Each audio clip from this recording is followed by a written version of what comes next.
This Qazai Umri, it sounds like an impossible thing to achieve, right? Qazai Umri is that if we realize by the time we are 30, 35, 40, that, oh, actually I didn't pray 10, 15 years of my life.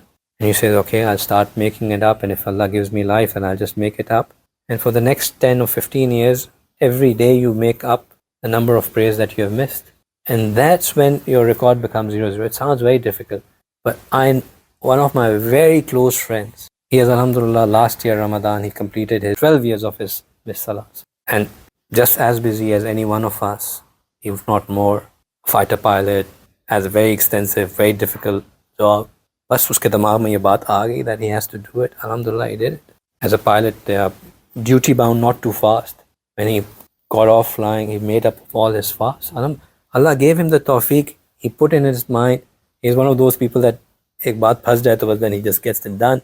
He got it done. Alhamdulillah. I'm so proud of him and so envious of him. Alhamdulillah, he got to do this.